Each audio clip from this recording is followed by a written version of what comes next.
My name is Israel. I am the store manager here at the Asheville Outlet Center.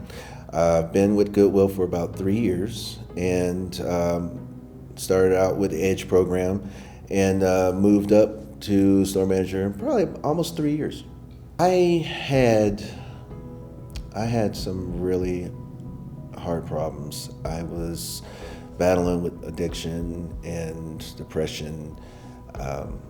My parents both were getting sick, and as an only child, I felt a lot of responsibility, and I didn't handle it well, to be honest.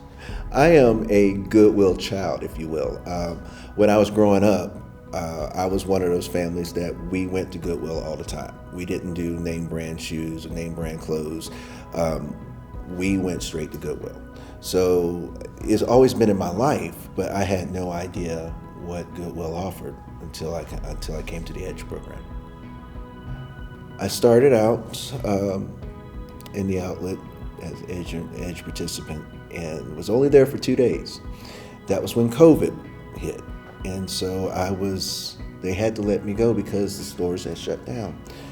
And about 6 weeks later, they gave me a call back and said, would you like to continue? I said, sure. And the rest is history. Within about a year, I moved up to a floating assistant manager in my district. And about 9 months later, I got a store in Waynesville. And when there was an opening, it felt fitting to come back home where I started.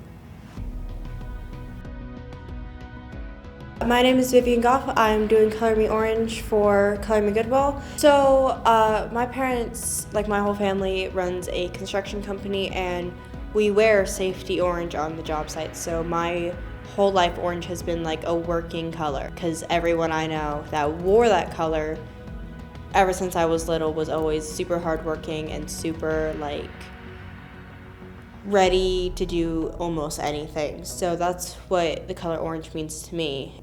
I think that Goodwill really, since it does allow people to get back on their feet and get jobs after rough situations and like anything like that, and you allow them to build their lives back up.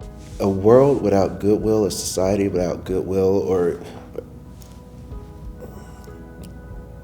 so let's think about Goodwill's coming up on 100 years soon, and think about the ripple effects that has done in people's lives to help with somebody putting food on the table, taking care of their kids, helping to find an education.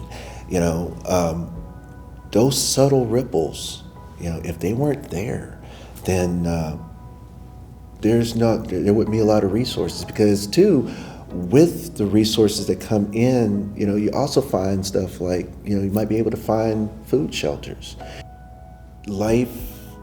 I've learned that life is a challenge.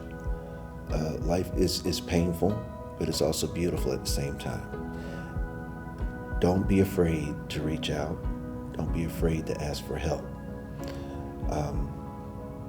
Hold on to the positive in your life, and just don't give up.